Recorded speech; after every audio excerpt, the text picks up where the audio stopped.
Hello friends, आज का हमारा ये जो वीडियो है वो सोरियासिस के ऊपर है। सोरियासिस जो है वो इतनी अनकॉमन कंडीशन भी नहीं है। बहुत से पेशेंट इसके सोरियासिस के आते हैं। 1 to 2% पॉपुलेशन में सोरियासिस पाई जाती है। अब सोरियासिस में आज जो हम आपको बताएंगे या हम आपको बताएंगे किस तरह के पैचेस और रैशेज़ वगैरह इसमें दिखते हैं और क्या जो है ये बीमारी क्यों होती है, किस तरह से इसका इलाज होता है।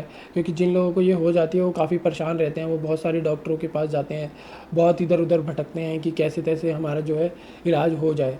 तो आज हम पूरे वर्ल्ड वाइड आपको मैक्सिमम नॉलेज देने की कोशिश करेंगे कि ये बीमारी क्यों है, कैसे हो जाती है, क्या क्या इसके उपचार हैं और क्या है, जितनी जानकारी अवेलेबल है वर्ल्ड में अब तक। सोरियासिस 1 to 2% पॉपुलेशन में होती है, ये हमने आपको बताई। अब सोरियासिस के निशान कहीं से भी हो जाते हैं। सब जो मोस्ट कॉमन सोरियासिस है वो स्कैल्प सोरियासिस होती है, जिसमें बालों के अंदर मोटी मोटी सी चमड़ी निकलने लगती है, जो कि यूजली डैंड्रफ से कंफ्यूज हो जाता है। बट डैंड्रफ में जो है ऐसे पैची लीजन बहुत ही रेयर होते हैं। यहाँ पे पैची लीजन होते हैं और उसमें बहुत ज़्यादा मोटी मोटी सी ड्राई से बड़े बड़े से स्केल्स निकलते हैं। सोरियासिस में येलो ऑयली नहीं निकलते हैं, ड्राई से वाइट बड़े बड़े निशान निकलते हैं स्कैल्प से। तो स्कैल्प सोरियासिस या सिर में जो सोरियासिस होती है वो सबसे कॉमन है। बाकी स्किन में होती है, नेल में हो सकती है और पूरी बॉडी में भी होती है। बच्चों में गट्टेड सोरियासिस होती है, उसके अलग अलग टाइप होते हैं। नेल में छोटे छोटे छेद होते हैं, नेल जो है उठने लगते हैं, ये सारे सोरियासिस के लक्षण होते हैं। तो मेन जो स्किन पे जो निशान आता है सोरियासिस का, वो यूजुअली जो है आपकी बाजुओं के पीछे की तरफ या घुटनों की तरफ यहाँ पे निशान स्टार्ट होता है, और जो कि सर्दियों में ज़्यादा होता है, गर्मियों में कम हो जाता है। इसमें रेड कलर का निशान होता है जो कि बहुत ही ड्राई होता है, और उस पर जब खुजलाते हैं तो बहुत ही सफ़ेद सफ़ेद से स्केल्स निकलते हैं। ये जो है कैरेक्टरिस्टिक्स होते हैं, सिल्वर कलर के स्केल्स सोरियासिस में निकलते हैं। ये जो है सोरियासिस की निशान होते हैं। बाकी हाथ और पैर में भी सोरियासिस होती है, जिसको पामो प्लांटर सोरियासिस बोलते हैं। उसमें एक तरह निशान होता है जिस पे हाथ और पैर की चमड़ियाँ फटने लगती है और उसमें से कई बार खून भी आने लगता है और काफ़ी ये इचिंग करते हैं, इस वजह से प्रॉब्लम होती है।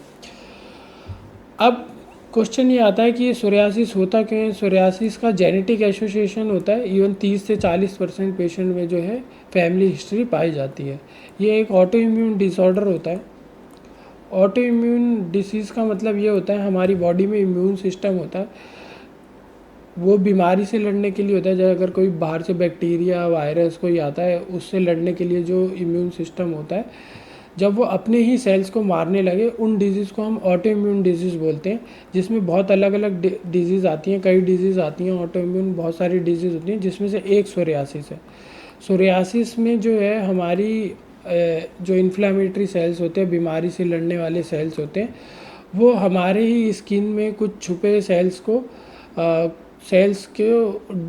मारने लगते हैं, और वहाँ पे हमारी स्किन के नीचे जो है इन्फ्लामेशन हो जाती है। बहुत सारे सेल्स आ जाते हैं वहाँ पे अननोन एंटीजन को मारने के लिए, कि बाहर से कोई आया हुआ है उसको मारने के लिए अननोन। तो इम्यूनिटी की प्रॉब्लम होती है वहाँ पे। फिर जो है आके मारने, बहुत ज़्यादा इन्फ्लामेशन हो जाती है, मारने लगते हैं, तो वहाँ पे एक तरह से वॉर छिड़ जाती है, जिसकी वजह से जो है वहाँ पे रैश आने लगता है, और उस रैश से स्केल्स निकलने लगते हैं और वो बहुत इचिंग करते हैं।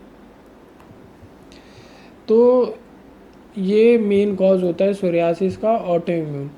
बाकी इसके एसोसिएशन होते हैं। सोरियासिस के बहुत सारे एसोसिएशन है। डायबिटीज़ मेलाइटिस के साथ एसोसिएशन है, हाइपरटेंशन के साथ एसोसिएशन है, विटामिन डी की डिफिशियंसी के साथ एसोसिएशन है, स्ट्रेस के साथ एसोसिएशन है, मेटाबॉलिक सिंड्रोम के साथ एसोसिएशन है। मेटाबॉलिक सिंड्रोम होती है कि जिसमें ओबेसिटी, डायबिटीज़, हार्ट प्रॉब्लम, ये सारी प्रॉब्लम्स आती हैं। तो ये सारे एसोसिएशंस होते हैं। इनका मतलब ये नहीं होता है कि ये डिज़ीज़ के कारण, ये जो डिज़ीज़ है वो इनकी वजह से हो रही है। इसका मतलब ये होता है कि जिन लोगों में सोरियासिस पाया जाता है तो उसमें ये वाली बीमारियां भी ज़्यादा पाई जाती है then the normal population. Normal individual से ज़्यादा जो है सोरियासिस के पेशेंट में ये सारी बीमारियां ज़्यादा पाई जाती हैं। इसलिए सोरियासिस के पेशेंट को हमेशा एक्सरसाइज करते रहना चाहिए, अपना ब्लड शुगर लेवल चेक करवाते रहना चाहिए, और ये जो मेटाबॉलिक सिंड्रोम है इसके लिए अपने आप को मेंटेन रखना चाहिए। बाकी सोरियासिस में जो इम्पोर्टेंट चीज़ है, ये काफ़ी कड़वी सच्चाई है, बट सच्चाई ये है सोरियासिस का क्योर नहीं है। अब तक इस बीमारी का कोई ऐसा दवाई या इलाज नहीं है जो दे दी जाए और ये बीमारी हमेशा के लिए सही हो जाए।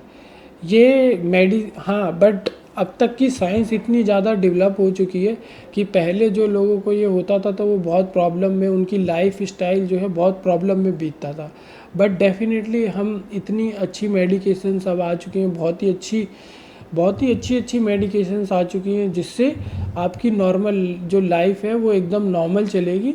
पता भी नहीं चलता है कि ये सोरियासिस का पेशेंट है भी या नहीं भी। सामने वाले को इतनी अच्छी मेडिकेशंस आज के टाइम पे अवेलेबल हैं। बट हाँ, डेफिनेटली ये डिसएडवांटेज है कि एक बार दे करके हमेशा के लिए सही नहीं हो सकती। आपको मेंटेनेंस थेरेपी जो है लेते रहना पड़ेगा। अगर सही हो भी जाता है तो फिर जब स्ट्रेसफुल सिचुएशंस आती हैं तो फिर सोरियासिस के निशान आ सकते हैं।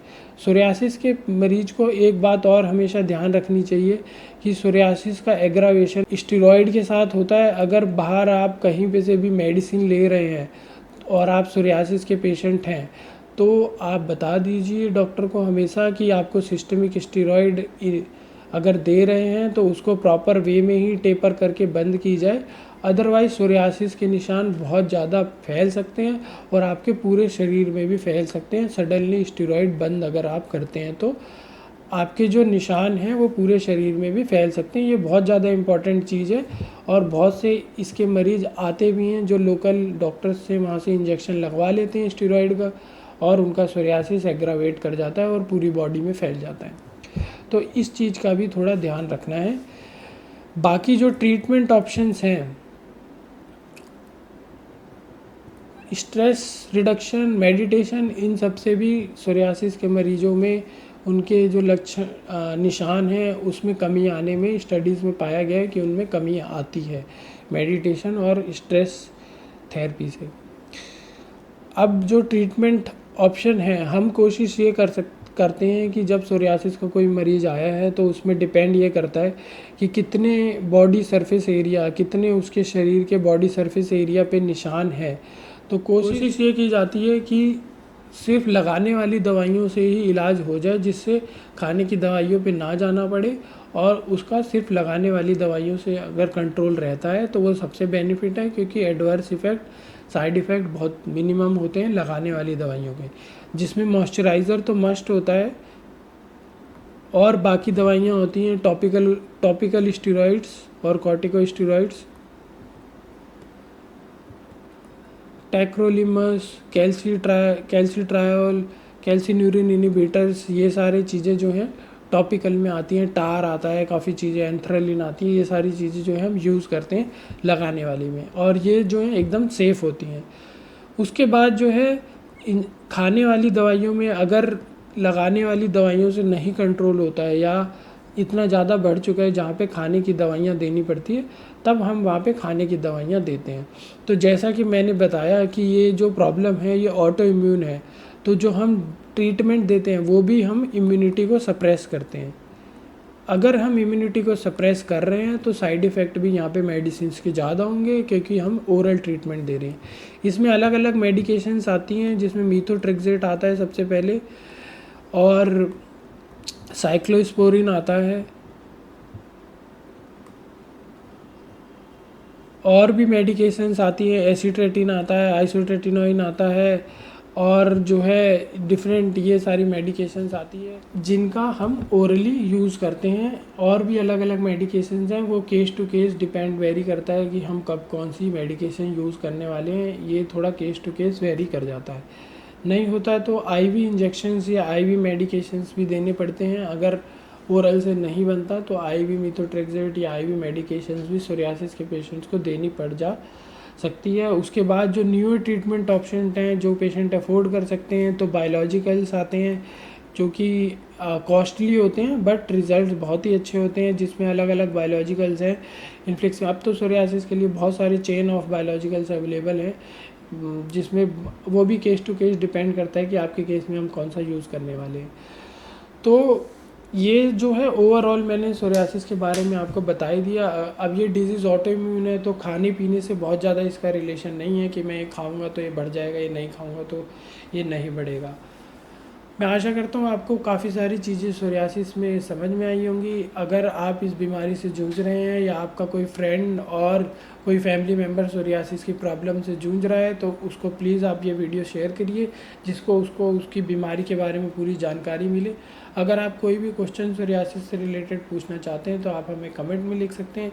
इसके अलावा अगर आप चाहते हैं हम किसी हेयर प्रॉब्लम या कॉस्मेटिक प्रॉब्लम या स्किन प्रॉब्लम के ऊपर आपको वीडियो बना के दें, तो आप हमें नीचे कमेंट में मेंशन कर सकते हैं।